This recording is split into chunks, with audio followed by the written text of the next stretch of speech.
Esta jornada la dedicamos a uno de los apartados en la gestión empresarial, quizás el más importante. Todos, como decía antes, normalmente siempre nos vamos inmediatamente al marketing y es lo que más importancia le damos. Sin embargo, en el mundo tan competitivo donde estamos, el capital humano y los empleados son los que determinan de alguna forma la viabilidad y la rentabilidad y el futuro de la empresa.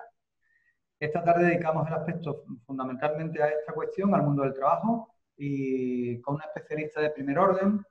Tomás Pereda es un directivo, un ejecutivo especialista en área de recursos humanos, en área de personal, que ha dirigido departamentos de recursos humanos en algunas de las empresas más importantes de este país y que tiene una amplísima experiencia y que tiene una dedicación plena pues, a todo este mundo de el relevo generacional y la incorporación de nuevas generaciones al trabajo, y es una de las personas con mayor conocimiento a nivel nacional en esta materia. Tenemos la suerte que nos va a impartir la ponencia de esta tarde y cuando finalice tendremos ocasión de debatir y charlar con él un ratito sobre todo este mundo del mercado laboral y del trabajo. Pues cuando tú quieras, Tomás, muchas gracias. Muy bien. Bueno, pues muchísimas gracias, Pablo, por la presentación. Y nada, encantado de estar con todos vosotros compartiendo toda una serie de reflexiones. Yo no las llamaría de recursos humanos, sino de cuestiones que, en mi opinión, están teniendo ya un gran impacto en el mundo de las personas, en el mundo profesional, en el mundo laboral, y que sobre todo en los próximos años va a tener una importancia muy relevante. Son reflexiones para que nos quedemos un poco, lo que me gustaría que al final de esta conversación, de esta charla, en donde espero que al final debatamos, comentemos temas, es muy importante el entender el tiempo en el que estamos entrando, porque va a tener un impacto enorme. Vamos a hablar de demografía, vamos a hablar de la revolución industrial, lo que se llama la 4.0, que es todo el tema de la digitalización. Vamos a hablar de todo el proceso de desaprender y aprender.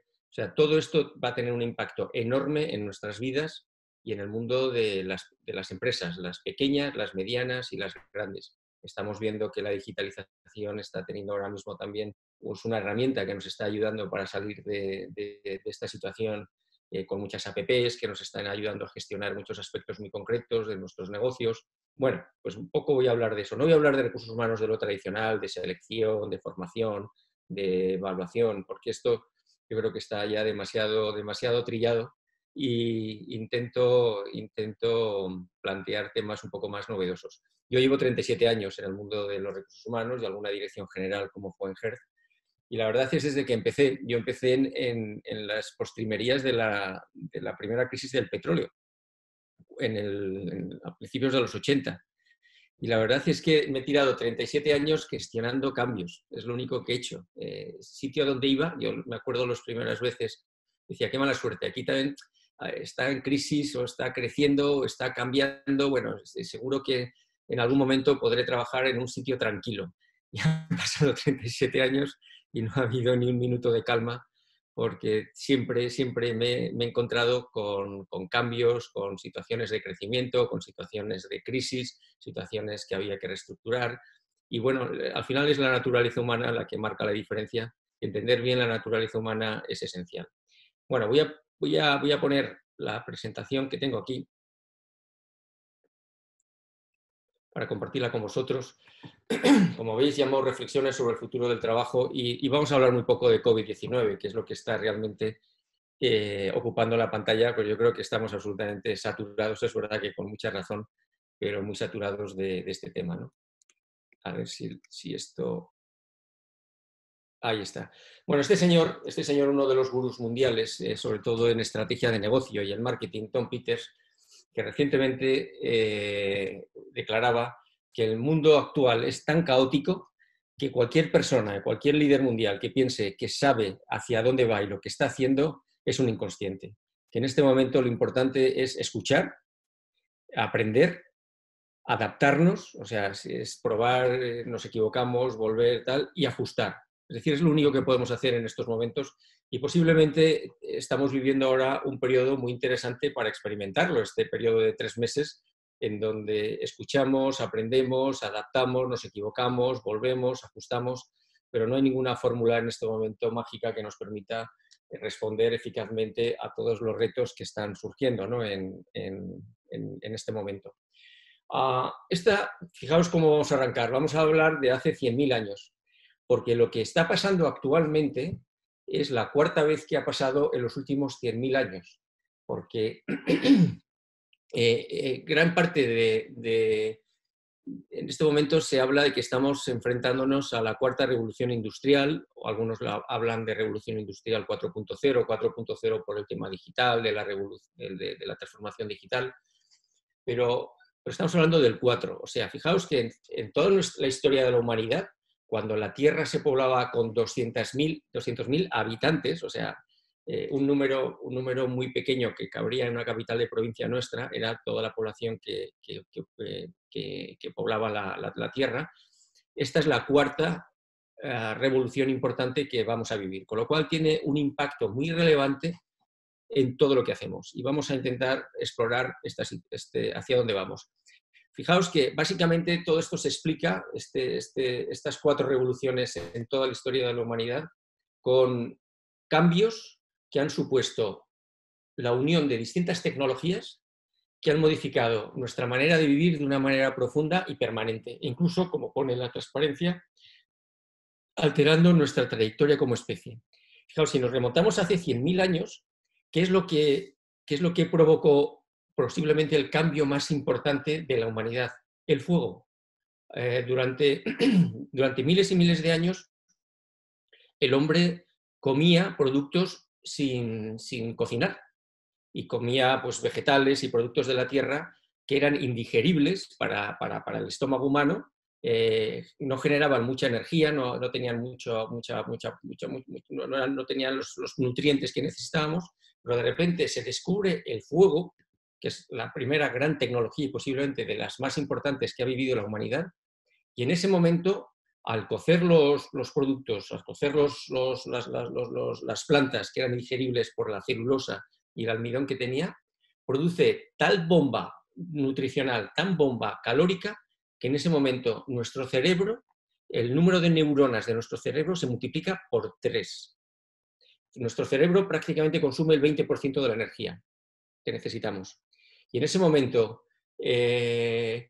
al multiplicar por 3 el número de neuronas, al meter esa cantidad de energía, lo que hacemos es, dejamos a los primates, dejamos a los orangutanes, a los chimpancés, les decimos adiós y nos vamos hacia el futuro y les dejamos atrás en la historia hasta hoy. Eso ha sido uno de los grandes acontecimientos de la humanidad. Cuento esto porque me parece fascinante, porque a veces nos embelesamos con tecnologías muy sofisticadas, pero la primera tecnología que revolucionó a la humanidad fue el fuego. Y luego el lenguaje. El lenguaje también desarrolla de una manera muy significativa nuestro cerebro. Y esto pasa hace 100.000 años. Luego, hace 10.000 años, cuando la Tierra se poblaba con 4 millones de habitantes, a alguien se le ocurrió inventar la agricultura, que fue la siguiente tecnología. Y claro, como uno no puede estar plantando continuamente, porque éramos nómadas éramos nómadas y cazadores, hasta que de repente nos convertimos en recolectores, se inventa la agricultura y nos obliga a quedarnos en un sitio. Y claro, en ese sitio, a partir de ese momento, se crean las ciudades, se produce la división del trabajo, se desarrolla el comercio, se crea la riqueza. Y todo esto transforma, es decir, hasta ese momento vagábamos por la tierra y hay un momento en donde el hombre se establece. Otra tecnología que revoluciona nuestra manera de vivir, incluso como especie. La tercera, la escritura. Hasta ese momento había algunos relatos en donde la gente, bueno, pues contaba cosas, se perdían, etcétera, pero surge la escritura, otra tecnología en donde al final nos permite transmitir todo el saber científico, porque de alguna manera el método científico es alguien sabe algo, se lo cuenta a otro, si no se lo puedes contar personalmente, lo escribes en un sitio y alguien se lo pasa a ese nuevo científico que sigue construyendo encima del otro. Y así hemos progresado hasta hoy. Bueno, y llegamos ahora, que es el momento de las tecnologías exponenciales. Se llama exponencial porque crecen exponencialmente. Hay 2 o 3 ejemplos que supongo que alguna de los habréis oído, el famoso cuento de un señor que resuelve un problema a un señor muy poderoso y dice, pídeme lo que quieras, y le pide que le dé un grano de arroz multiplicado o duplicado en cada una de las casillas del ajedrez, y dice, bueno, ¿cómo no te lo voy a regalar? No te lo voy a conceder, se lo concede, y resulta que el arroz, que al final resulta de duplicar en cada una de las casillas de un tablero de ajedrez los granos de arroz, no había en su reino suficiente arroz para regalárselo. Esto representa el crecimiento de las tecnologías exponenciales, de cómo la tecnología en este momento está creciendo. En cualquiera de nuestras salas que estamos ahora aquí, una habitación, yo tengo una habitación aquí normal, un estudio en el que yo trabajo, si en este momento tuviera una gotera en donde cayera una gota, luego 2, luego 4, luego 8, luego 16, luego 32, constantemente, ¿sabéis cuánto tiempo tardaría en ahogarme, en inundarme si no pudiera salir? Pues posiblemente unos 14 minutos, solo con una gota, con una gota. Eso representa el crecimiento exponencial. Y eso es lo que está pasando en este momento en el mundo con Big Data, con ciberseguridad, con la inteligencia artificial, con el Internet de las cosas. Hay edificios que los están llenando de chips porque los edificios se van a poder comunicar desde las paredes, desde los aparatos, etcétera, etcétera. Es decir, que lo que está pasando ahora mismo en la tecnología realmente es fascinante, y alguien podría decir que puede ser hasta espeluznante. Pero esto es lo que está, el mundo que nos está tocando vivir. Nos guste o no nos guste, pero eso es una realidad que en este momento tenemos que afrontar. Entonces, el primer mensaje es que cuando escuchamos Revolución Industrial 4.0 o Cuarta Revolución Industrial, estamos hablando de esto. El mundo, las famosas reuniones de Davos que se celebran en enero de cada año, donde van todos los tecnólogos, todos los presidentes del gobierno, etcétera, etcétera, básicamente el 90% de la agenda trata de esto, porque nos estamos jugando mucho. Si queréis hacerme alguna pregunta o algún comentario, pues podemos seguir, porque no somos muchos y esto permite tener una conversación como si estuviéramos en torno a una mesa, ¿no? Bueno, fijaos, este gráfico es lo que prácticamente ha pasado hasta ahora. Si vemos el año 1400 hasta 1900, pues realmente la tecnología avanzó muy lentamente. Aquí teníamos la imprenta, aquí teníamos el telescopio, aquí teníamos la máquina de vapor, ¿no?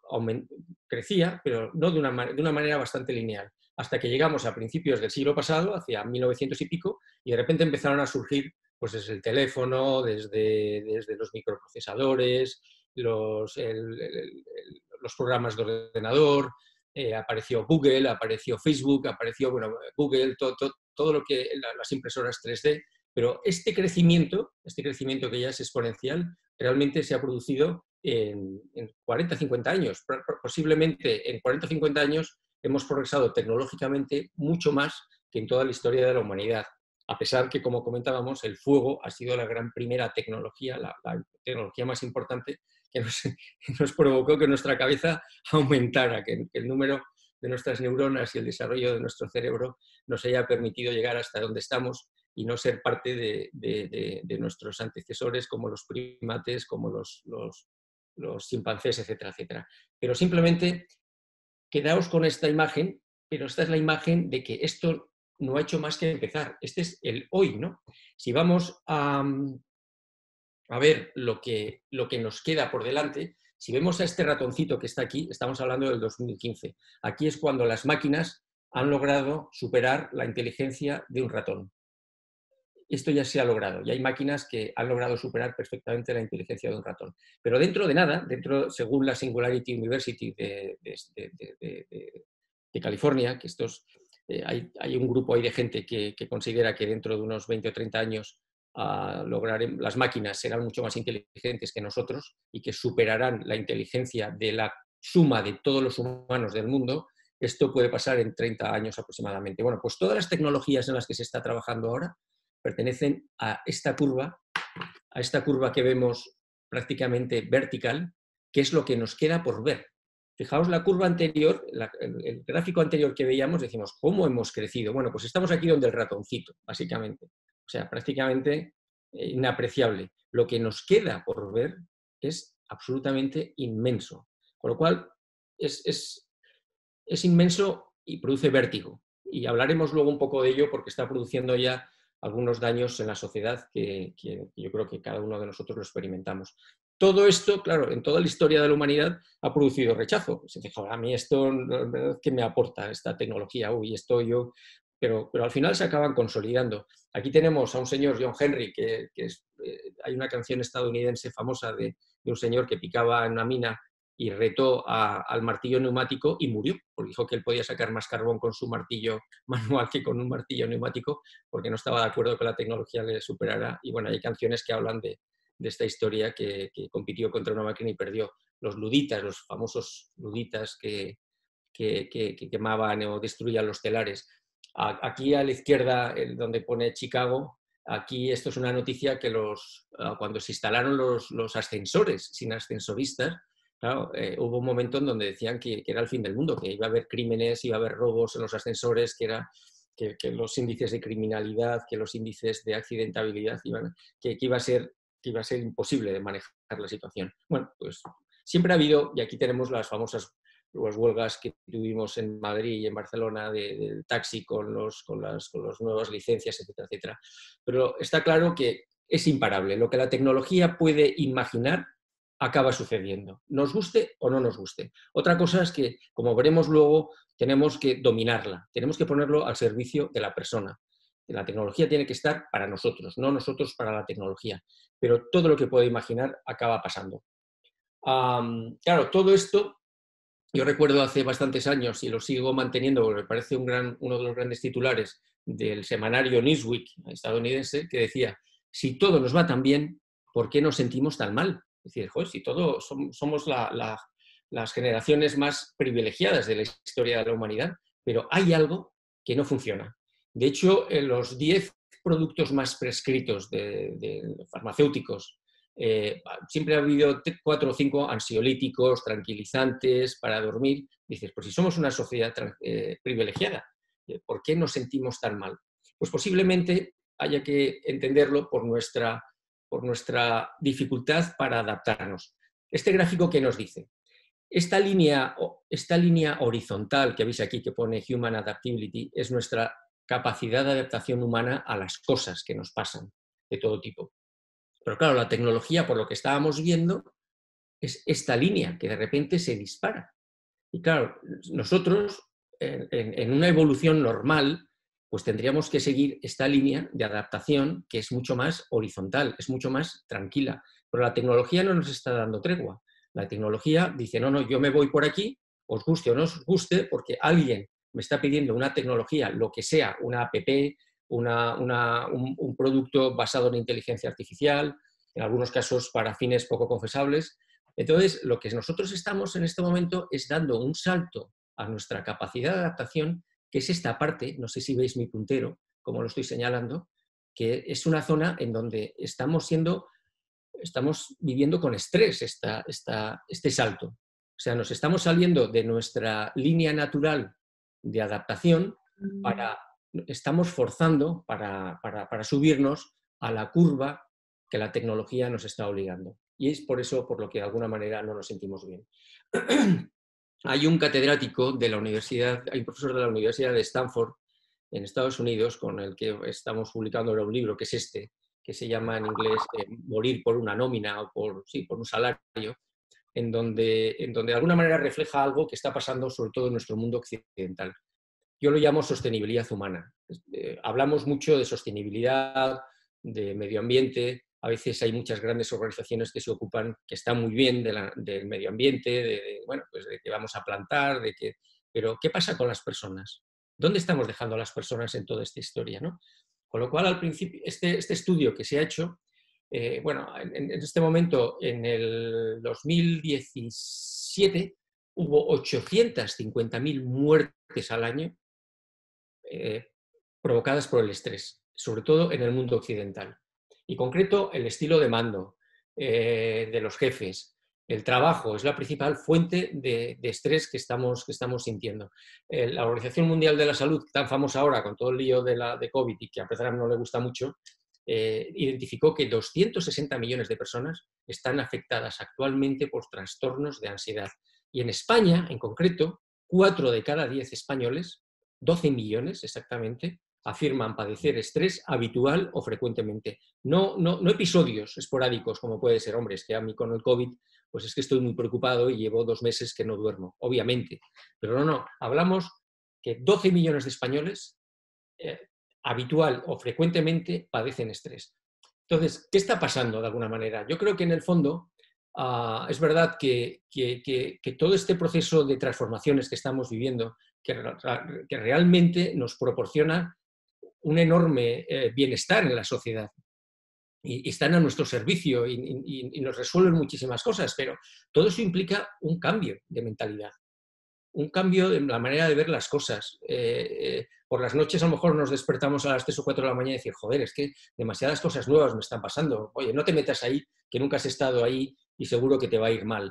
Entonces, bueno, pues es muy importante empezar a conocer cómo funciona nuestra mente, porque a nuestra mente no le gusta para nada las novedades. A nuestra mente está hecha para protegernos y para avisarnos, que no sé si a vosotros os pasará, pero bueno, a mí me ha pasado muchas veces que te convences durante el día con argumentos muy racionales, pero a las 3 o 4 de la mañana te despiertas, toca la puerta a tu mente y te dice, ¿a dónde vas, campeón?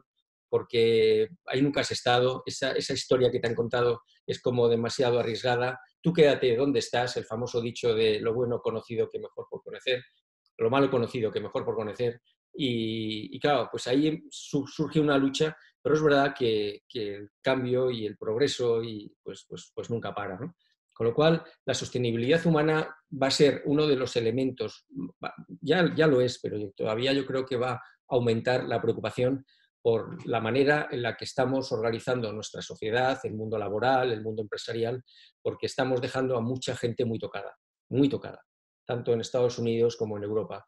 Posiblemente vivimos una gran sociedad del bienestar, pero tenemos aún muchas cosas por delante que resolver. Entonces, claro, en todo esto dices, bueno, pues habrá que empezar a pensar, ¿no? ¿Dónde hemos metido la sabiduría?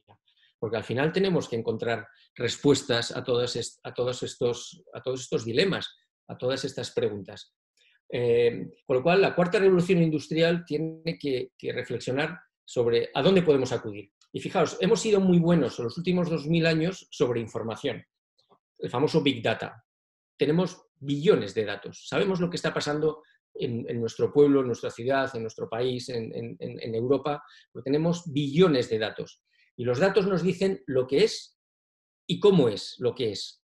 Y crece exponencialmente. Cada semana pues puede bueno, no tengo una cifra, pero crece brutalmente. Y luego es un saber, son datos, son hechos, es decir, cuántas personas no sé qué, cuánto tal, qué está pasando, datos, información. Luego tenemos la ciencia, es un saber que nos dice qué puedo hacer con esos datos, con lo que es y cómo es. Y se renueva cada 15 años, más o menos, aproximadamente. Hoy una persona que haga una carrera universitaria a los 15 años, pues casi lo que ha aprendido no le sirve de nada si no ha seguido aprendiendo, porque se ha renovado todo ese saber. En todo, en matemáticas, en medicina, en derecho, prácticamente todo. Pero bueno, es un saber superior. Pero claro, aquí nos dice qué puedo hacer, o sea, la ciencia. Y llegamos a la sabiduría, que es el saber superior, que es lo que nos dice lo que debemos hacer, que es la pregunta más importante. Pero curiosamente y paradójicamente, contamos con la misma sabiduría que en tiempos de Aristóteles y no sabemos reproducirla, o sabemos muy lentamente reproducirla. Y responde a la pregunta más importante para cualquier ser humano, es ¿qué debo hacer? Y el problema en este momento es que desde los últimos cambios importantes, vamos a decir, en el mundo empresarial y en el mundo industrial de hace 2 siglos, se crearon 3 relatos, que fue el comunismo, para explicar nuestro mundo, el fascismo y el liberalismo. Hay 2 que prácticamente ya están en retirada, como ha sido el fascismo y el comunismo. El liberalismo está muy tocado. Pero claro, en esta nueva era en la que vamos a entrar, que es la era de la tecnología, en donde en muchos casos, como veíamos antes, en unos años, las máquinas pueden llegar a ser más inteligentes que nosotros, al menos en toda la parte racional, no estamos escribiendo el nuevo relato para esa época. Lo están escribiendo científicos y tecnólogos. Pero no hay humanistas, no hay filósofos, no hay antropólogos, que estén escribiendo ese nuevo relato para que nos digan lo que debemos hacer. Lo que debemos hacer, no lo que podemos y lo que es. Eso ya lo sabemos. Lo que debemos hacer. Ese es el gran reto para los próximos años. Todo esto, ¿qué va a pasar? Y aquí entramos ya con datos. Bueno, pues todo esto que estábamos viendo, esa curva que sube de una manera importante, va a tener un enorme impacto en la fuerza de trabajo en el mundo. Y fijaos que estamos hablando no muy lejos. El Davos, lo que es el World Economic Forum, habla del 2022. No es tan relevante que sea el 2022, el 2023 o el 2024 porque es mañana o pasado mañana o al otro. O sea, que estamos hablando de prácticamente mañana. Y todos los pronósticos apuntan que el impacto de la automatización va a suponer. Aquí, por ejemplo, tenemos, estos datos son de la OCDE, estos son de Davos, 1.000 millones de puestos en esta década van a sufrir impacto muy relevante. 1.000 millones de puestos. La humanidad somos 7.000, pero 1.000 millones en los próximos 2 o 3 años van a sufrir un gran impacto. El 21,7% de los puestos está en riesgo de desaparecer por automatización. Se irán para siempre, ¿ok? Y el 30% pueden sufrir cambios significativos por impacto de la automatización. Con lo cual es muy relevante. Yo soy optimista, porque como veis este dato, no sé si me seguís en el puntero, la automatización va a afectar a 75 millones de puestos aproximadamente, podrán ser 80, podrán ser 70, que pueden desaparecer en los próximos años. Pero se van a crear 133 millones de nuevos puestos que hoy no existen. O sea, hay una noticia, vamos a decir, esto tiene una doble noticia, como se suele decir en los chistes, una mala noticia y una buena noticia. La mala noticia es que 75 millones de puestos pueden desaparecer, pero la buena noticia es que 133 millones se van a crear. Siempre la tecnología ha acabado creando puestos. La cuestión es el decalaje entre que lo destruyes y lo creas, cuánto tiempo va a pasar. Pero siempre ha creado puestos, más puestos de los que ha destruido. La cuestión es si nos toca a nosotros y dónde creemos que vamos a estar y si podemos hacer algo. Esa es la pregunta. ¿Qué podemos hacer en este escenario, ¿no? ¿Qué ha pasado ahora en COVID? Respecto a la automatización, pues se ha impulsado la automatización, aunque ahora mismo se está hablando muy poco, pero la digitalización, la automatización se ha acelerado en muchísimos órdenes, en el mundo hospitalario, en cualquier tipo de industria. Incluso se está acelerando enormemente para garantizar que en la próxima crisis, que la habrá, como siempre ha habido, no se sabe si tendrá este impacto, se han roto las cadenas de suministro, porque claro, se han cerrado fábricas. Yo tengo un hijo que trabaja en China desde hace 5 años, ahí es donde empezó, y claro, China era un gran proveedor de componentes para el resto del mundo. Se rompe esa cadena, aunque sea por un componente muy pequeñito, y el resto de las cadenas de producción del resto del mundo se paralizaron, porque estaban todas concentradas en 1 o 2 fábricas. Claro, todo esto dices, esto no nos puede volver a pasar. ¿Y si automatizamos todas esas fábricas? O las fábricas vitales, en donde ya un robot no se contagia. No tienes por qué parar la producción. Para evitar este colapso que ha habido de la producción cuando pensamos que fuera de China no nos íbamos a contagiar y decimos, joder, pero estamos empezando a tener un problema de suministro de componentes. Bueno, pues todo eso se está acelerando. Hemos visto ahora también cómo bueno, nosotros somos un ejemplo. Posiblemente hoy estaría en vuestra zona, en vuestra tierra hablando de este tema, pero en este momento estamos utilizando una herramienta que hasta hace 3 meses prácticamente era desconocida y era inimaginable que pudiéramos estar relacionándonos de esta manera. Pero hay un nuevo estudio de la OCDE, que este es muy reciente, que augura que en España van a desaparecer también un 21,7% de posiciones porque no van a saber o no van a poder adaptarse a ella. Y además, comparativamente con otros países de la OCDE, tenemos una estructura de bajos costes salariales, aunque nos pueda llamar la atención, y un tejido industrial muy atomizado. Con lo cual a veces dices, es que no me es rentable automatizarme aún, porque es una inversión que voy a recuperar a medio o largo plazo. Pero eso supondría que trabajaríamos con unos costes menores, no significativamente menores, pero menores, y tendríamos que competir con otros países que sí que se van a automatizar y van a bajar sus costes de una manera mucho más notable. Con lo cual ahí podemos tener un problema de competitividad con otros mercados, productores, etcétera, etcétera. Con lo cual, el gran riesgo para la empresa española es no adaptarse, no innovar, pero como un criterio, con un criterio mental. Ya no solamente que dices que no me compensa para los ahorros que voy a generar. Ya, pero es que a lo mejor ese margen es lo que hace que pierdas tu posición en el mercado. Seguimos. Entonces, todo esto dices, ¿qué podemos hacer? Aprendizaje. A mí me gusta hablar de aprendizaje y no me gusta hablar de formación. Yo, desde luego, desde que empecé a trabajar, decía, no, bueno, pues vete a un curso de formación, porque alguien me formaba y alguien decidía por mí. Pero yo creo que hay que cambiar la palabra formación por aprendizaje. En el aprendizaje soy yo el que decido que quiero aprender, soy yo el que siento la necesidad aquí en el estómago, sobre todo un poco con la foto que hemos estado viendo, y soy yo el primer interesado en poder resolver toda esta situación, todo este panorama que estamos viendo, ¿no? Con lo cual, a mí me gusta muchísimo más hablar de aprendizaje que formación, porque formación es como un tercero que decide por mí. Pero fijaos que respecto al mismo marco temporal, estamos hablando del 2022, se augura que el 50% de los puestos actuales necesitarán un profundo reciclaje. ¿Qué es un profundo reciclaje? Y aprender cosas nuevas. Pues que el 30% de los puestos necesitarán un proceso de aprendizaje de más de 6 meses. El 10% de 6 a 12 meses y el 10% más de 12 meses. O sea, esto no es ir a un curso un fin de semana o una semana. Es reinventarte. Es incorporar un nuevo conocimiento que no tenías. Es reciclarte, incluso hasta mentalmente. Y luego, esto es un estudio que se hizo en toda Europa, en donde muchas compañías decían, mire usted,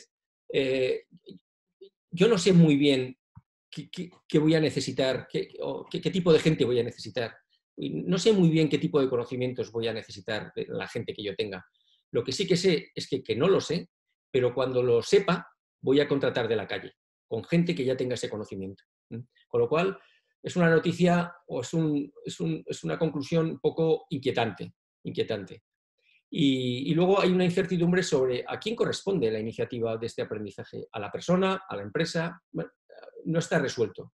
Lo que sí que sabemos, como ahí pongo, es que habrá que aprender mucho y continuamente. Mucho y continuamente. Ese es el otro mensaje. Se hizo una encuesta el año pasado a 1.559 españoles ante la automatización. A través de pues, UGT, estaba una Randstad, un instituto que analiza el futuro del trabajo, y la Universidad Oberta de Cataluña. Y los datos también vuelven a ser inquietantes.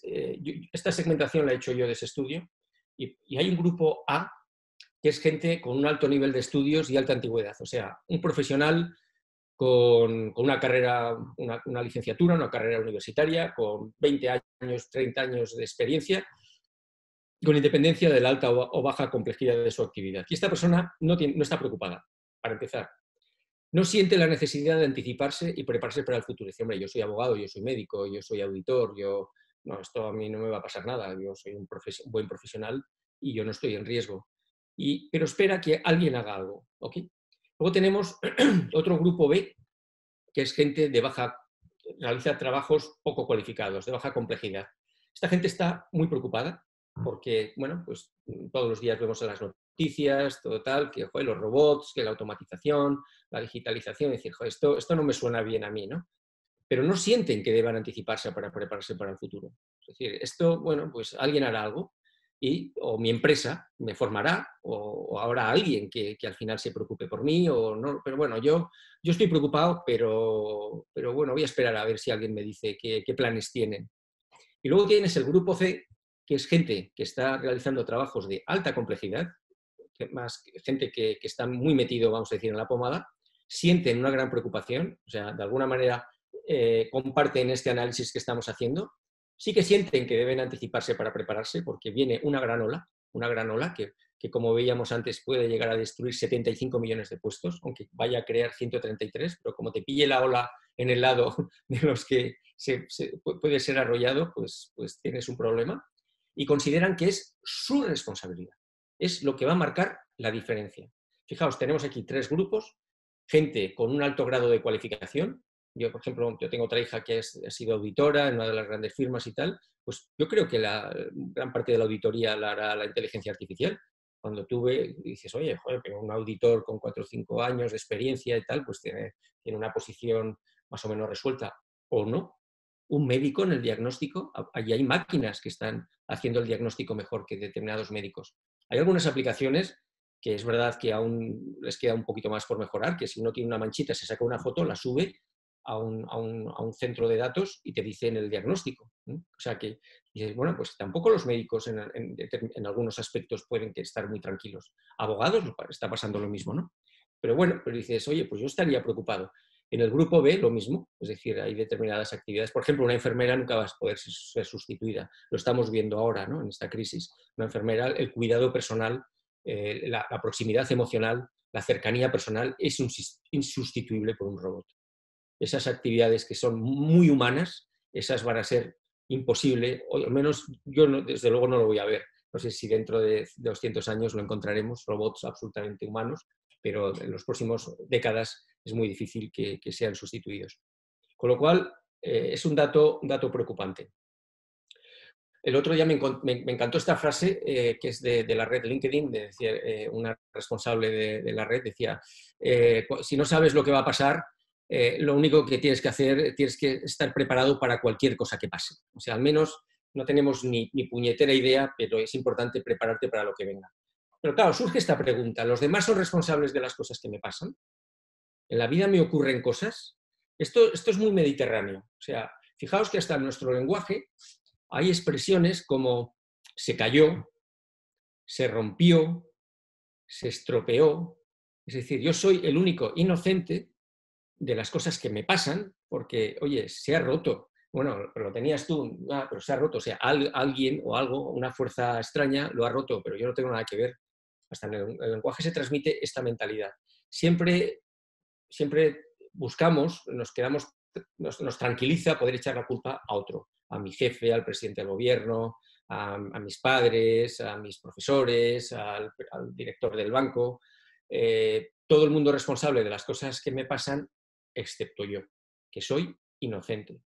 Pero claro, cuando eres inocente eres víctima, y cuando eres víctima te pasas el día cabreado, generas resentimiento, porque te vuelves un impotente. Entonces, esa mentalidad que de alguna manera cedes las riendas de tu vida hacia los demás, es un gran problema, porque nos pone en grave riesgo, porque si los demás no hacen nada, estamos perdidos. Eso sí, echaremos la culpa mientras tengamos a alguien a quien echar la culpa, pero cuando nos encontremos en la soledad de nuestro fracaso o en la soledad de un poco de la vulnerabilidad, decimos, ¿y ahora a quién le echo yo la culpa? Entonces es una mentalidad que tenemos que empezar a cambiar como sociedad, en donde nos sintamos responsables de las cosas que nos ocurren y tomar las medidas y las actitudes para ir adelante.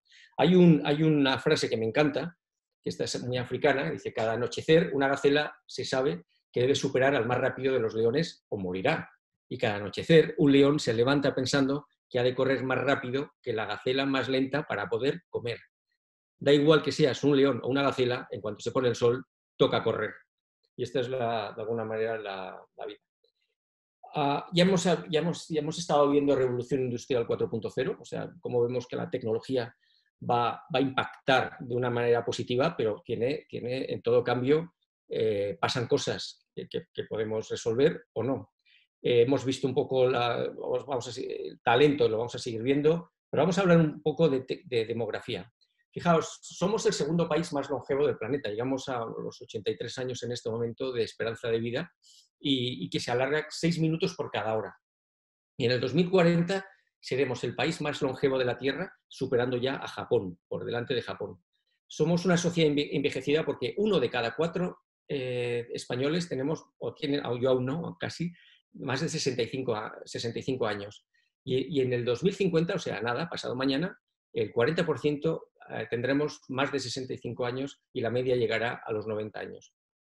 Con lo cual, esto es una excelente noticia, porque si luego además lo ponemos en contexto con esta esperanza de vida saludable, fijaos que hasta los 74 años los hombres y 71 años las mujeres tenemos una esperanza de vida saludable. O sea, hasta los 74 años podemos currar bien, porque estamos en buen estado en general, como media.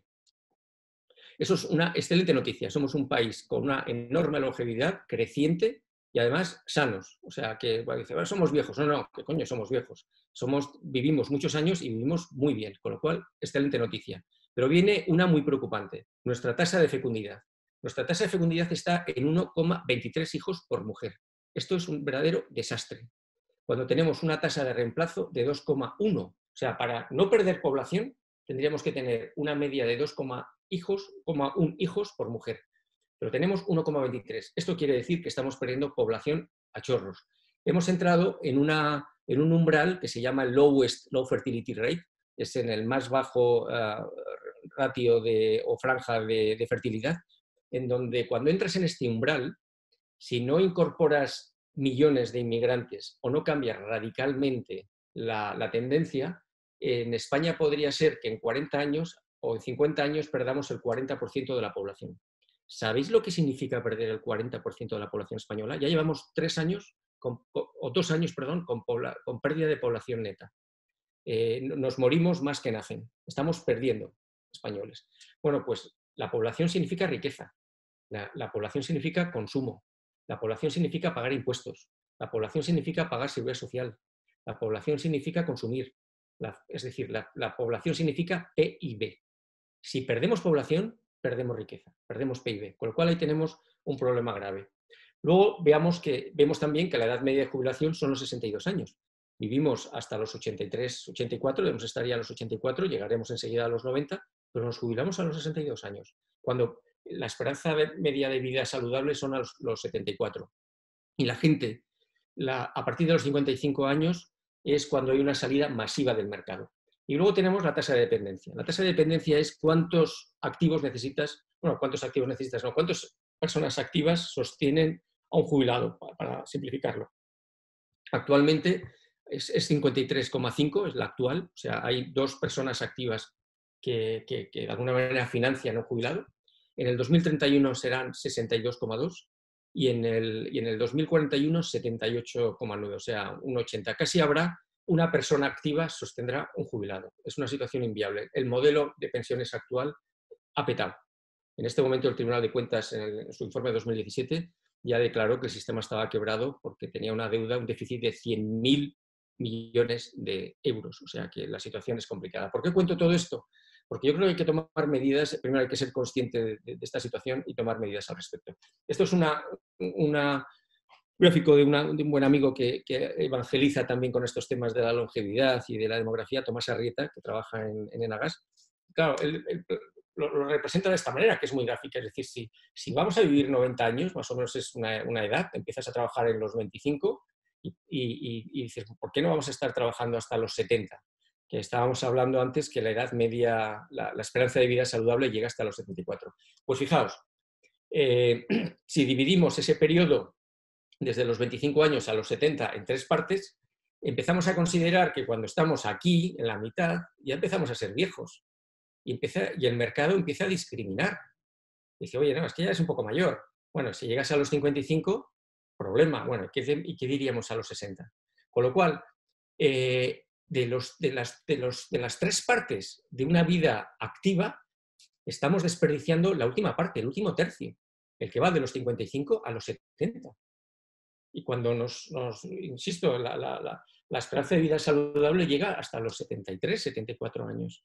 Fijaos el despilfarro de talento que estamos asumiendo, cuando cada vez tenemos menos niños y cada vez tenemos una población inmensa de gente, de población senior en buen estado de salud y profesionalmente perfectamente para seguir en el mercado. ¿Qué pasa cuando... Esta es la situación en la que estamos viviendo ahora.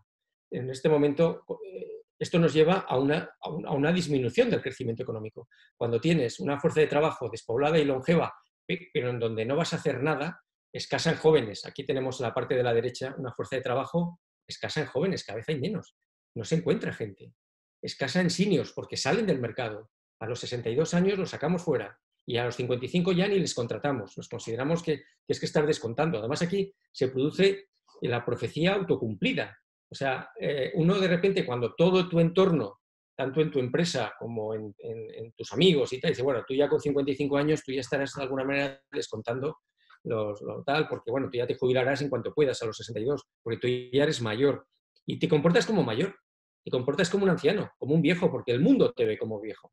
Cuando fíjate que con 55 años nos queda aún hasta los 70, imaginaos, ¿no? Y además hay una pérdida de conocimiento. Si no tenemos gente joven y además estamos expulsando a la gente más senior que está en perfectas condiciones para seguir trabajando, hay una pérdida de conocimiento y el conocimiento es riqueza. Desde el punto de vista económico, claro, este mayor envejecimiento supone mayor gasto. Si no trabajo, cobraré una pensión. Hay un mayor déficit público, que seguimos sin cumplir el déficit público como este año y el pasado. Cuando tienes una renta inferior, tiras del ahorro y empiezas a consumir ahorro y además no ahorras, consumes menos, hay menos inversión, porque la inversión viene de los planes de pensiones, de los ahorros que tienes en el banco coge y lo invierte en proyectos empresariales, en bienes de equipo, etcétera, etcétera. Con lo cual, nuestra foto actual es de disminución de crecimiento económico. Vamos hacia abajo. ¿Qué pasa si le diéramos la vuelta? Pues de alguna manera alargaríamos la vida laboral, porque tenemos esa mayor esperanza de vida saludable, tendríamos más personas activas, mayor inversión, mayor consumo, menos gasto, porque menos gasto, si seguimos teniendo una renta salarial, no somos pensionistas. Tenemos más experiencia, que la experiencia es riqueza, aumentamos la productividad, el PIB lo aumentas, seguimos ahorrando porque no gastamos, etcétera, etcétera. La fuerza del trabajo, bueno, pues tenemos más talento, ponemos foco en reciclaje, poco en talento senior y tendríamos mayor crecimiento económico, con lo cual es un tema muy relevante. Entonces, bueno, pues ¿cuál es otro de los temas que esto nos lleva? La gestión intergeneracional. En este momento tenemos 5 generaciones en el mercado, desde la gente más junior, más joven, a la gente mayor, incluyendo los robots. No significa poner a 5 personas de distintas edades a trabajar juntos. Significa crear equipo. Y eso tiene también un enfoque diferente. Primero, porque la gente que tenemos más experiencia no podemos ir dando lecciones a la gente más joven. Hay gente joven que sabe muchísimo más que nosotros y nosotros también sabemos muchísimo más que ellos. Pero tenemos que complementarnos. Y para complementarnos y para poder crear una unidad muy potente, tenemos que empezar por la humildad, tenemos que empezar por saber escuchar, tenemos que empezar por reconocer que hay muchas cosas que no sabemos y otros nos pueden ayudar a aprender. Tenemos que saber trabajar juntos, tenemos que saber escuchar. O sea, hay que saber aprender muchas cosas que no solamente es esa experiencia, ese conocimiento técnico, sino saber convivir profesionalmente para crear equipos intergeneracionales muy potentes. Y este va a ser uno de los nuevos retos que oiremos en la próxima década. ¿Por qué? Porque estamos viviendo también en un mercado de talento estructuralmente escaso. Es verdad que estamos hablando de talento digital en este caso, es decir, en este momento, en el 2019, el 54% de las posiciones en el mundo, en todo el mundo, que es por donde está creciendo sobre todo el mercado laboral, gente que conozca el lenguaje digital, que esté habituado a trabajar con la tecnología, etcétera, etcétera, se quedaron sin cubrir. Y en España fue el 41%. Es la gran paradoja, o sea, tenemos que el 41% de las posiciones que estamos buscando no las hemos encontrado, no hemos cubierto esos puestos, se han quedado vacantes, pero convivíamos con un desempleo del 13,7% antes de COVID. Y España tiene un déficit anual aproximadamente de 130.000 empleos al año, ligados a la tecnología, que no se cubren porque no se encuentra gente. Es la gran paradoja que en este momento estamos viviendo. Ese desajuste, y así, tenemos un desempleo del 30-40% en el empleo juvenil, el desempleo juvenil, y un 13% de desempleo ya, pero las empresas tampoco están encontrando el empleo que necesitan. Y bueno, pues fijaos, en la Unión Europea en este año se necesitarán 900.000 posiciones de especialistas que tampoco es muy difícil que se encuentren. Otro aspecto importante que está también creciendo en todo el mundo. Este quizás nos está llegando un poquito más tarde, pero nos está llegando ya. Nosotros estamos acostumbrados que o eres un autónomo o eres un trabajador por cuenta ajena. Es decir, bueno, yo soy empleado, yo trabajo para tal empresa, o eres un autónomo. Pero lo que está creciendo mucho son formas de trabajo que no pertenecen a esas dos familias. Ni eres empleado de una empresa, ni eres un autónomo. Si no eres un freelance, eres un profesional por cuenta propia, trabajas, te asocias con otras personas que subcontratan a otros, etcétera, etcétera. Bueno, formas distintas, de mil maneras. Es verdad que la legislación española en esto no ayuda porque es muy binaria, o eres esto o eres lo otro, y si no eres esto, pues riesgo laboral, etcétera, etcétera. Pues es otra historia que ahora hay que tratar de manera independiente. Yo tengo dentro de 2 semanas una webinar con Sagardó y con más gente hablando de este tema, que hay una realidad que en este momento la legislación no está reconociendo y que habrá que empezar a reconocer porque hay mucha gente que no quiere emplearse en muchas compañías.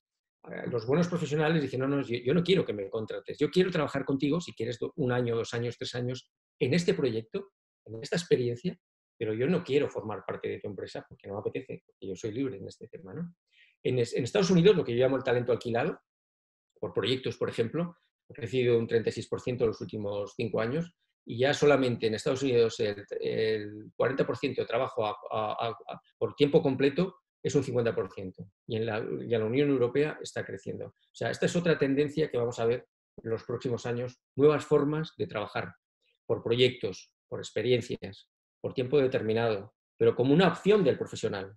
Yo, en mi última posición en línea, llevé la Dirección General de Recursos Humanos de Unidad Editorial, la editora del Mundo, de Marca, de Expansión, etcétera, etcétera.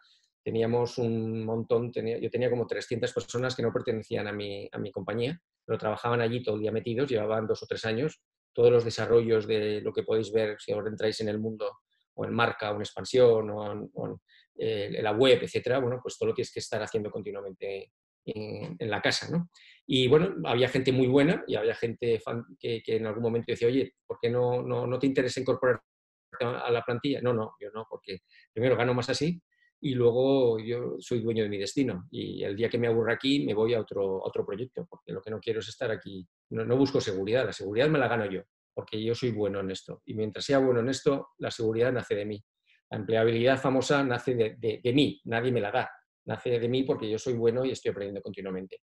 Esta es una noticia que apareció el año pasado en el Wall Street Journal, que de alguna manera representa lo que está pasando. Fijaos, hay una compañía que se llama WeWork, los de WeWork, que son espacios, lo que se llama de coworking, o sea, espacios en donde la gente va a currar.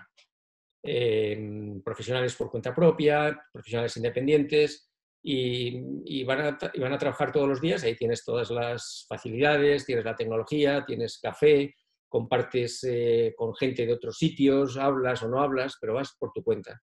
Y ya en este momento, el año pasado, la superficie en Manhattan, Nueva York, de las oficinas de WeWork es superior a la banca JP Morgan. O sea, ya como un dato comparativo, porque cada vez hay más profesionales por cuenta propia trabajando bueno, no digo más, pero que está casi equilibrando a los trabajadores por cuenta ajena. Esto es una tendencia que tardará un poquito más, pero bueno saberlo. O sea, que la manera de trabajar habitual. Con lo cual, desde el punto de vista de recursos humanos, ahora ya quizás toque un poquito más de recursos humanos, la estrategia es, bueno, pues siempre se ha hablado de atracción de empleados, de talento, etcétera, etcétera. Bueno, pues eso se queda muy desfasado, porque dices, si voy a tener que gestionar gente que no pertenece a mi nómina, pero que me interesan casi mucho más que la gente que pertenece a mi nómina, porque son gente con unos conocimientos, una capacidad de hacer que las cosas ocurran. Incluso les tengo que pagar más porque bueno, me aportan mucho más valor, me son mucho más útiles. Pero claro, todas las estrategias de recursos humanos que durante décadas se hablaba de la experiencia de empleado, de atracción del empleado, de retención del empleado, y dice, bueno, pues si hay muchos que no son empleados tuyos, ¿no?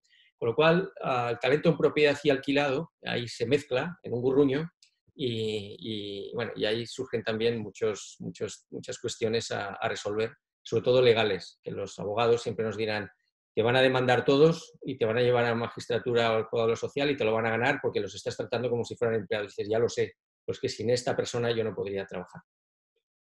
Esta es otra cuestión que está preocupando mucho a las empresas.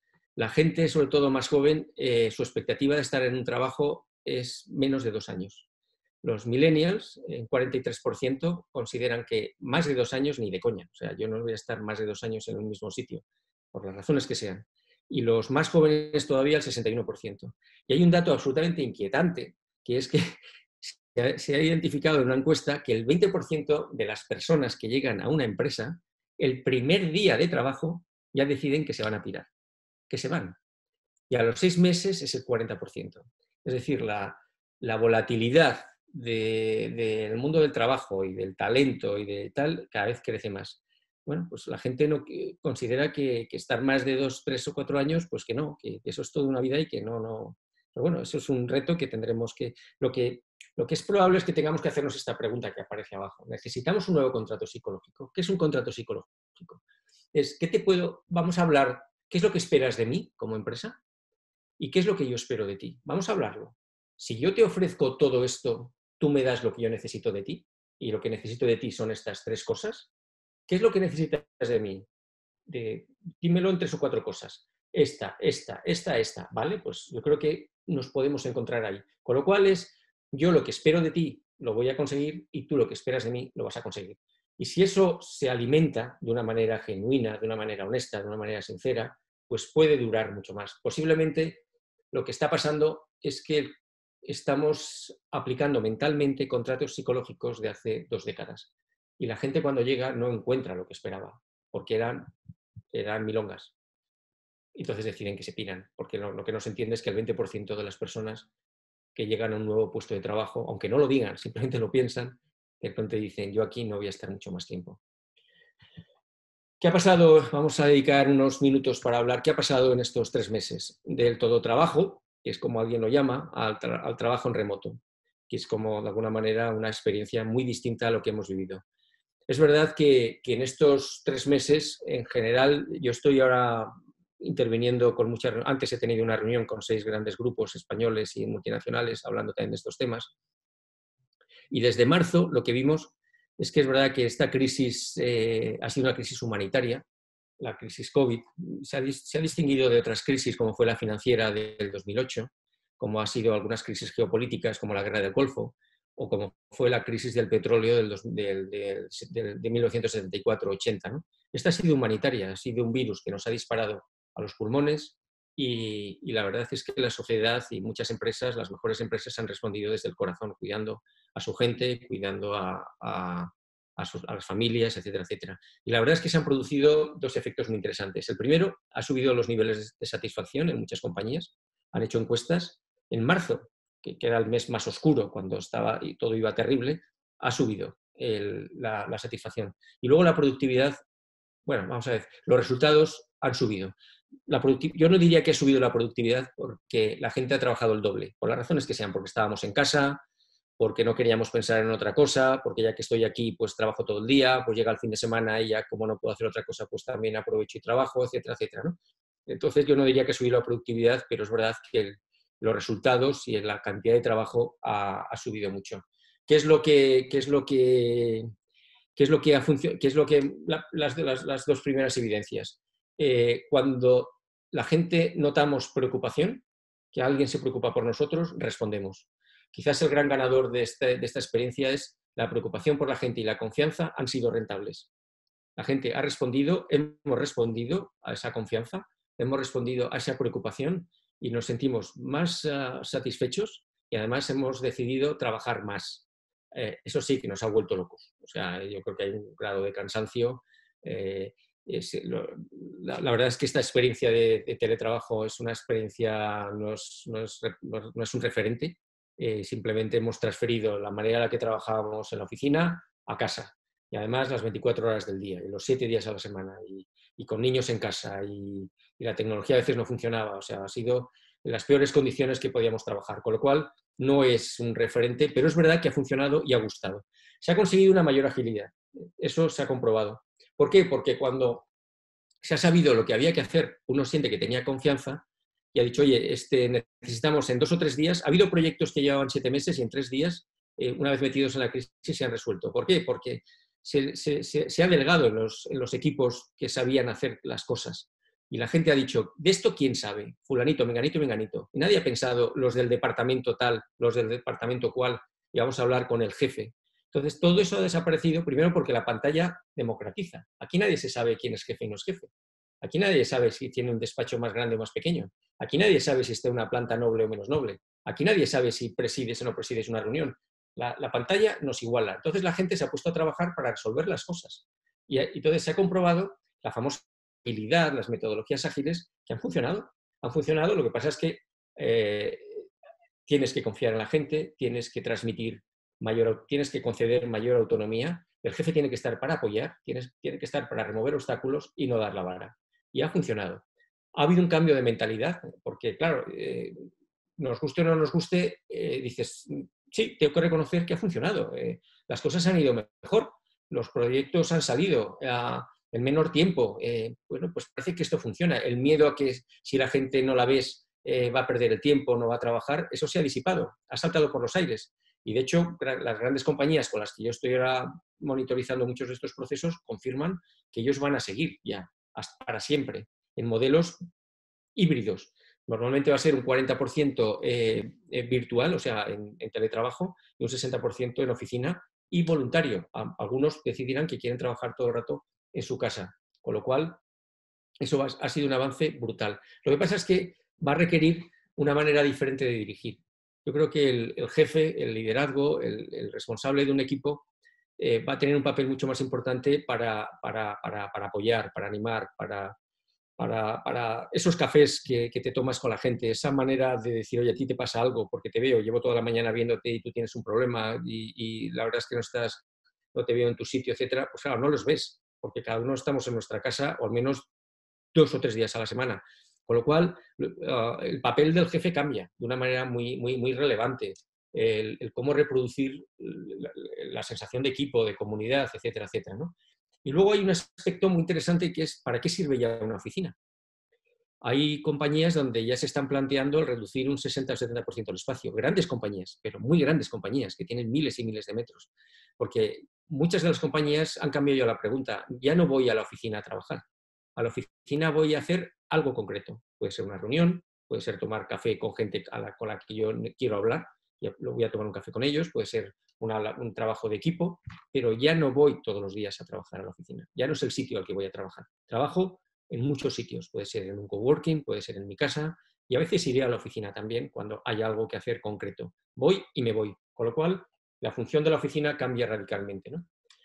Este es otro aspecto que lleva ya años teniendo cada vez más importancia, que es, de alguna manera, el sentido de propósito. La gente cada vez más quiere sentir que su trabajo sirve para algo. No solamente para tener un sueldo, no solamente para tener un empleo que dure, sino que le otorga un sentido personal. Es decir, lo que yo estoy haciendo al final ayuda a alguien, ayuda a que las cosas vayan mejor, ¿no?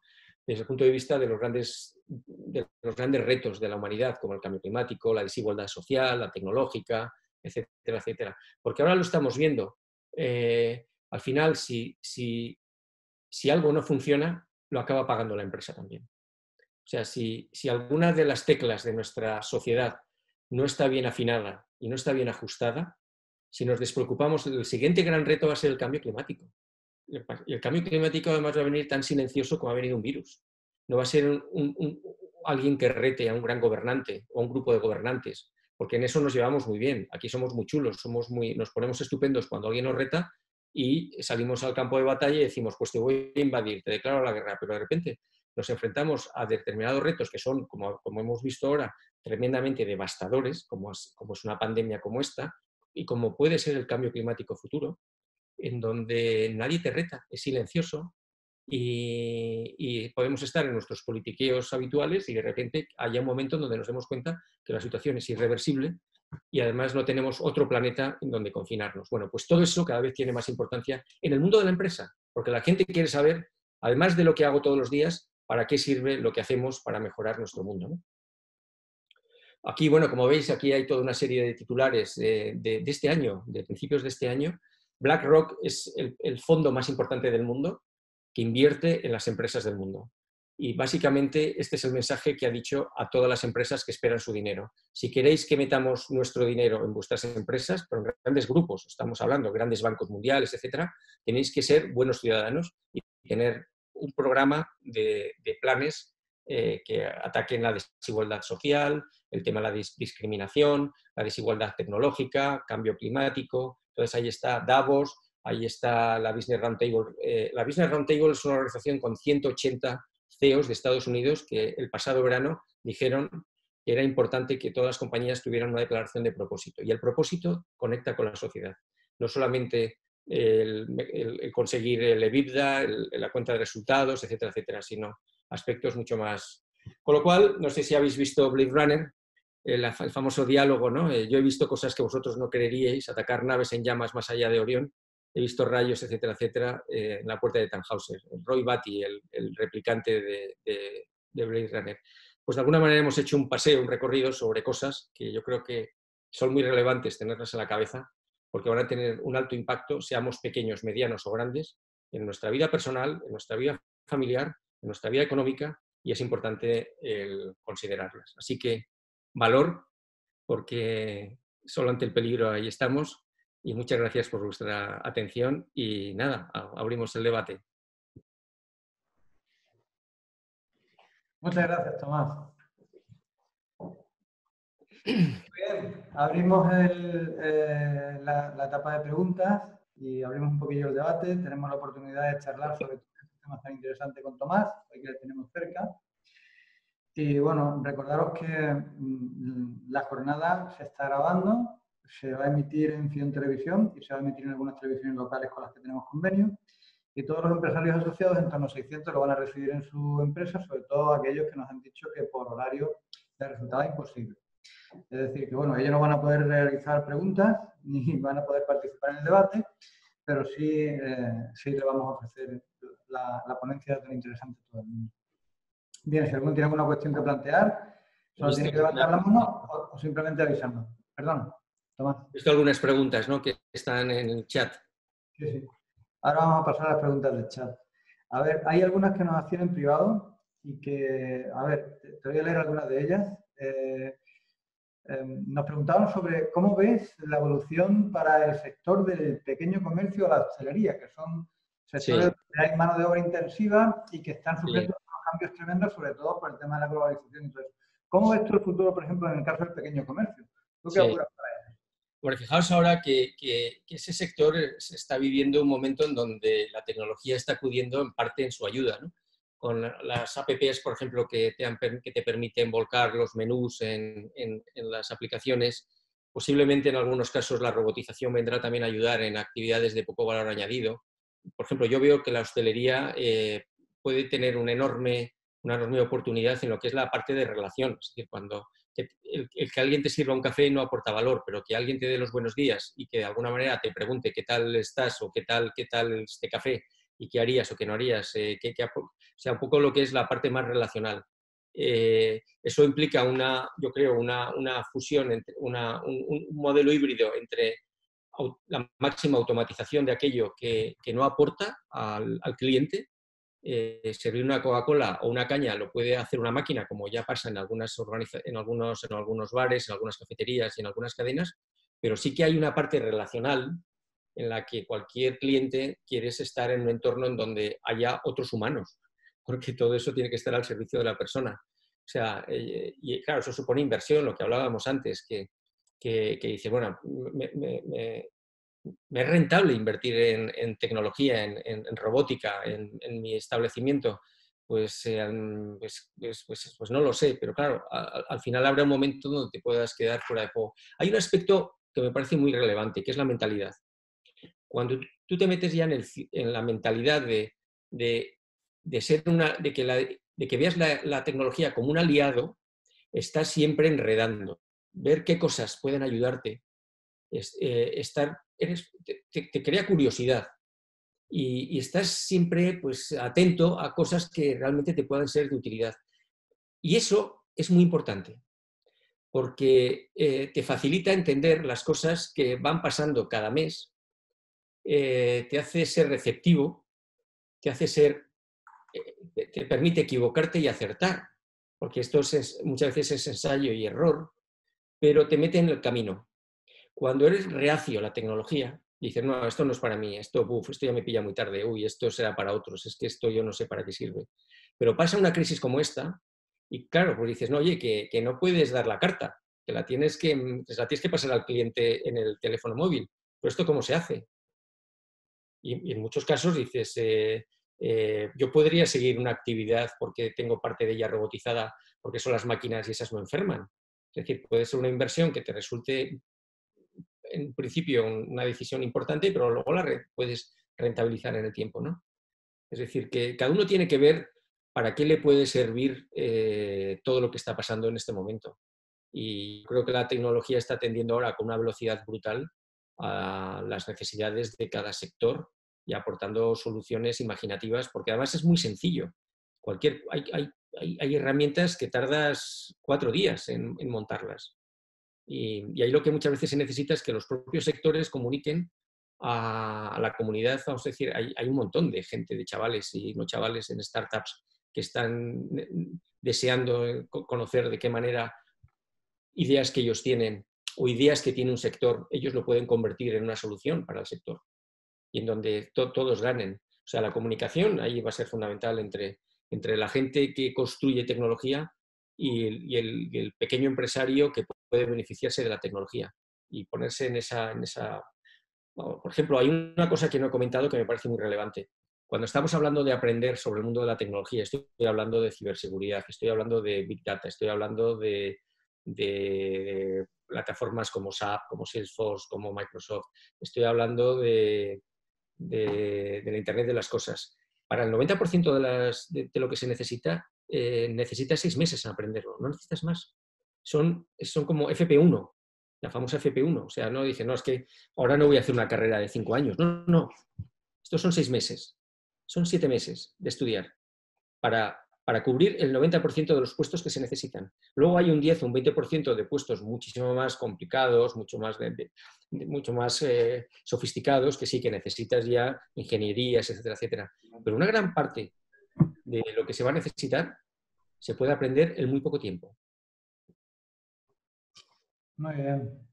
Bueno, os animo, ya sabéis que el lunes lanzamos la app de Federorce, que es un proyecto de tipo colaborativo, de marketing colaborativo, que es un proyecto de tipo tecnológico, muy vanguardista, y que, bueno, es un nuevo sistema de fidelización de clientes que tenemos que poner en marcha entre todos.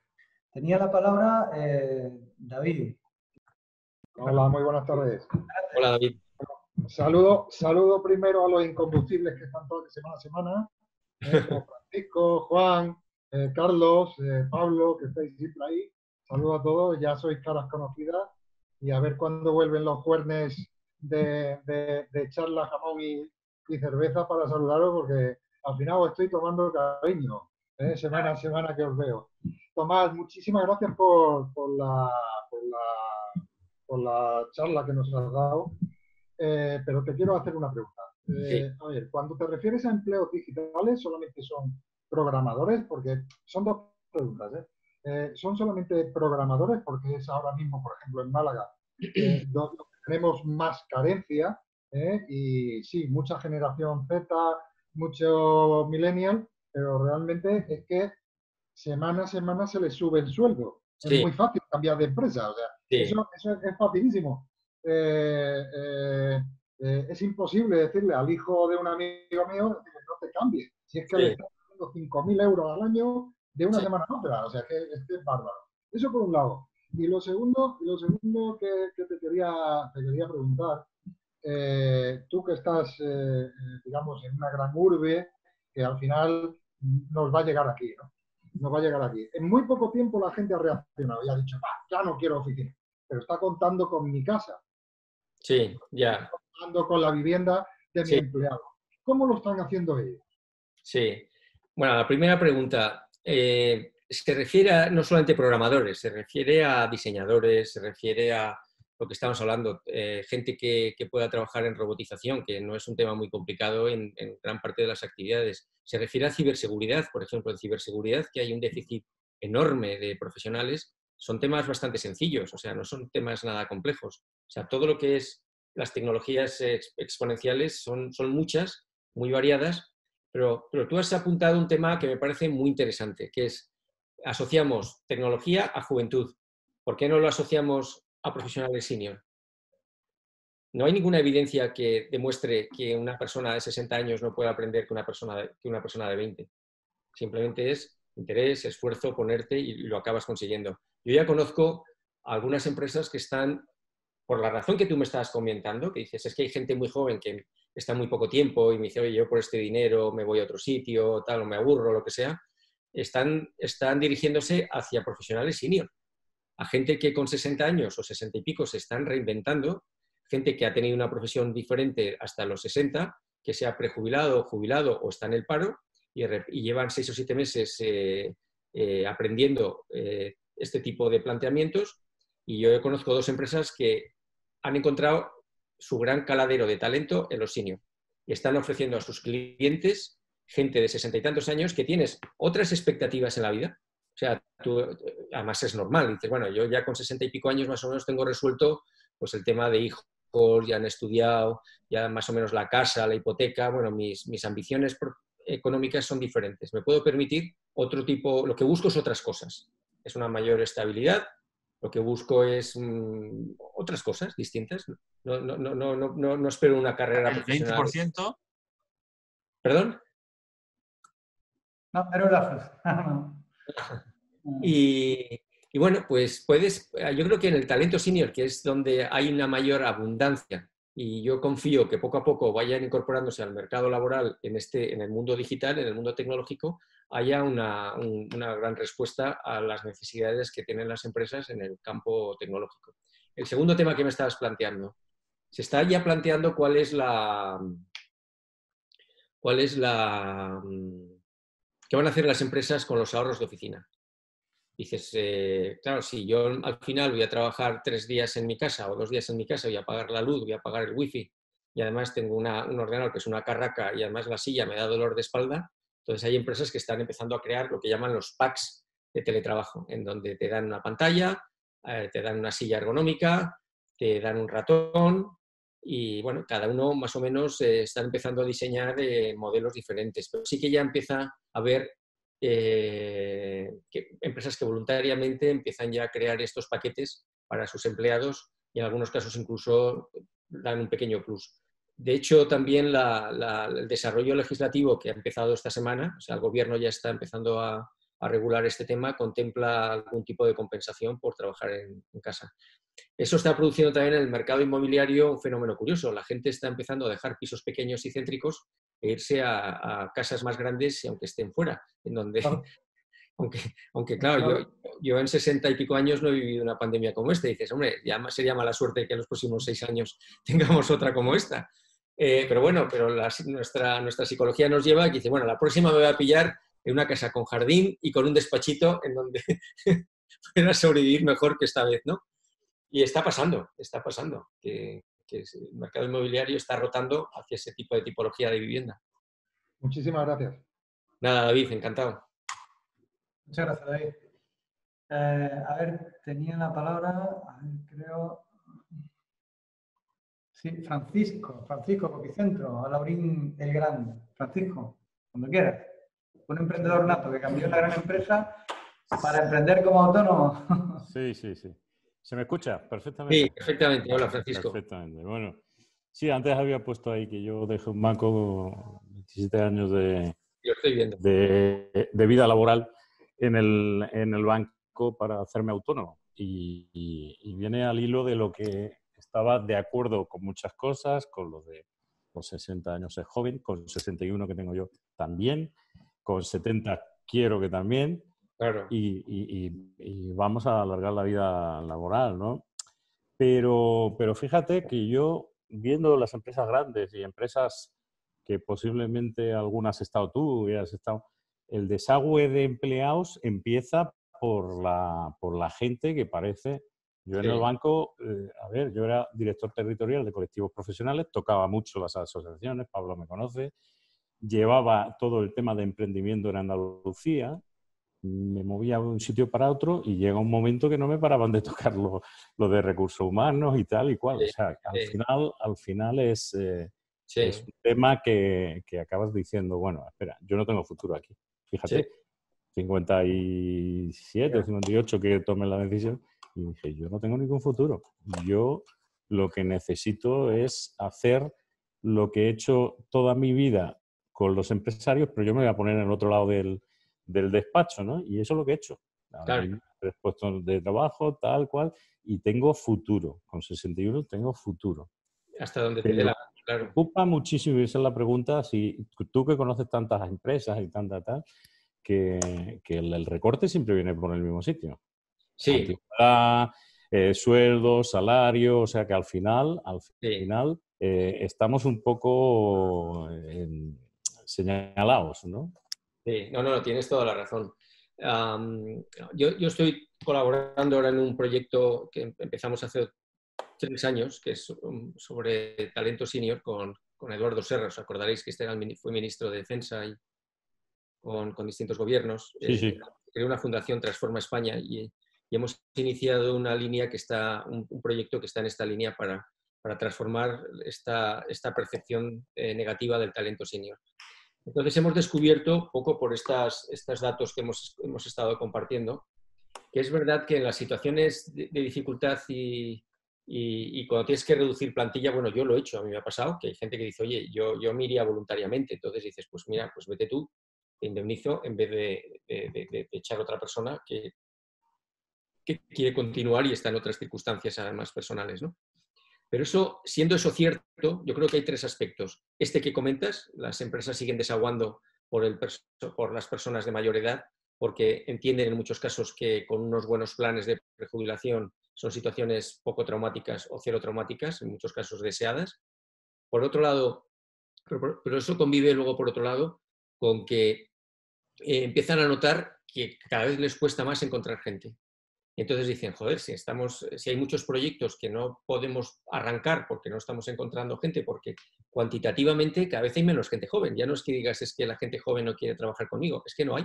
Cada vez hay menos por lo que estábamos viendo, por ese desplome de la tasa de fecundidad. Entonces, claro, la reflexión, ahora yo tengo un proyecto con 4 grandes compañías, muy grandes, que han decidido empezar a cambiar esa mentalidad interna de las empresas cuando, como tú estabas muy bien comentando, que con los 50 y pico años ya te empiezan a ver mayor. Y empiezas, que si recursos humanos, mensajito. Que si tu jefe te dice, oye, este proyecto a ti ya no, ¿verdad? Porque tú ya te viene un poco mayor. El tema, además, es un tema digital, como diciendo, tú de esto no entiendes. Claro, se acaba produciendo esa profecía autocumplida. Acabas creyéndote que eres anciano. Dices, no, claro, yo ya soy medio tonto. Y te acabas comportando como tonto. Pero pasa que tú sales de ahí y pasa como lo que tú has hecho y dices, qué tonto. Yo ahora creo mi empresa, me considero muy joven y me quedan 25 años por delante. O sea, el anciano que ya estaba fuera de los planes de desarrollo, ya no era alto potencial, que no estabas entre las personas clave, de repente sales, haces una maratón, creas una empresa, creas empleo y dices, y aquí voy a estar 25 años. Eso es lo que está pasando. Y claro, dices, eso nos lo podíamos permitir cuando tenías legiones de gente joven que nutrían a las empresas. El problema es que ya no hay legiones, hay pequeños pelotones, pues tendremos que nutrirnos del talento senior. Mucho. Pero tiene que ser ya, porque Sí.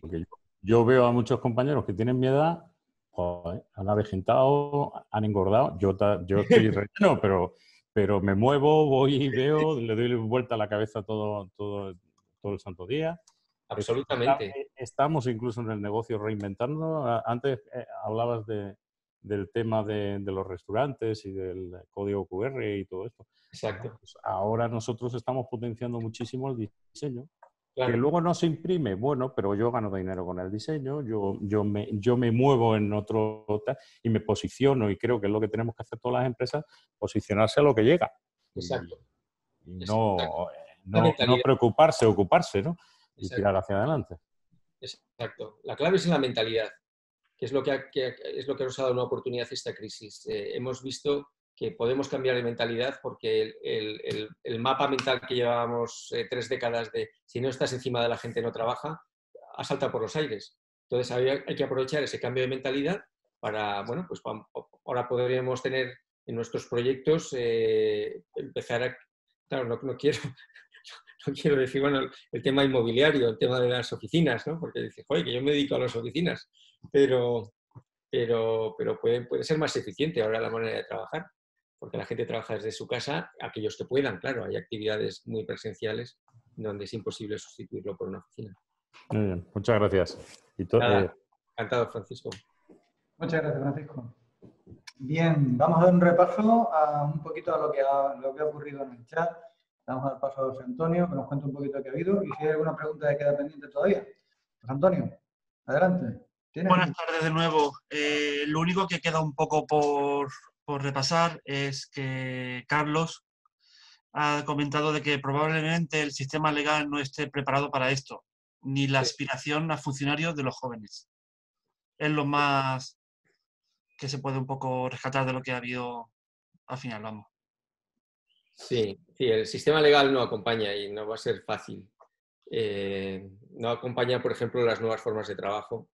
Gente que dice, no, yo quiero trabajar en tu proyecto, en tu empresa, pero no quiero ser empleado tuyo, o a ti no te interesa que sea empleado, pero te quieres sentar en tu mesa durante todos los días, durante meses y meses y meses. Y claro, legalmente eso es un falso autónomo, eso es prestamismo laboral, eso es, bueno, mil cosas que nos van a decir los abogados. Ahora yo soy abogado también en el tema laboral y diría esto, pero hay muchas empresas que dicen, ya lo sé, asumo el riesgo laboral, pero no tengo otra manera. O sea, yo no puedo tener dos equipos, uno externo y uno interno. Tienen que trabajar juntos porque no pueden trabajar de otra manera, ¿no? Y ahí es donde la legislación laboral tendrá que cambiar con honestidad, porque, o sea, esto no se trata de aprovechar ni de precariedad ni nada. Muchas veces los profesionales, como yo digo, el talento de alquiler, tienen mejores condiciones que el talento propio, porque negocian sus condiciones, trabajan de otra manera, son honorarios profesionales y dices, oye, si al final gano yo. Pero bueno, pero el modelo tiene que evolucionar mucho, Y en ello estamos, estamos intentando influir para que la realidad sea reconocida por la ley. Y el segundo tema, ¿qué era?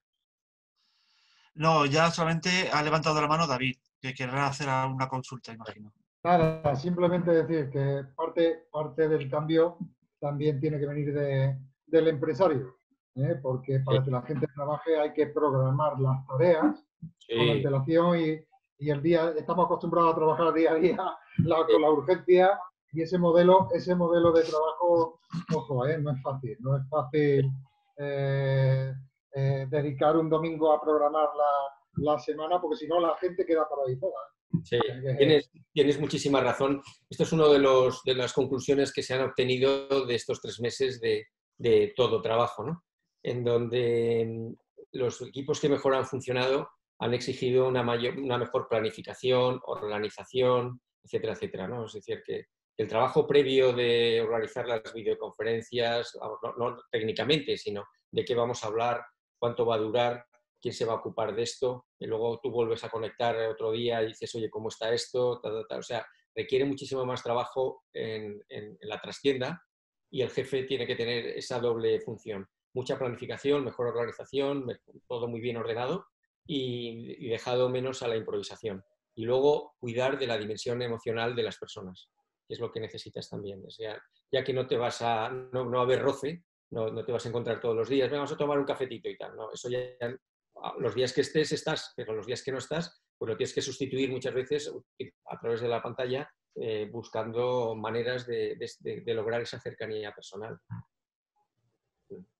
Sí, cambia radicalmente todo. La verdad es que yo creo que vamos a vivir también un tiempo muy interesante en la transformación de las empresas en este sentido. Pero claramente el jefe tiene que ser Porque además yo soy de los que creo que la inercia nos llevaría a lo que hemos ido. O sea, si lo dejamos suelto esto, aquellas empresas que quieran seguir manteniendo lo mejor de esta experiencia tienen que decidir mantenerlo. El dejarnos llevar, yo creo que nos llevará a diciembre del 2019.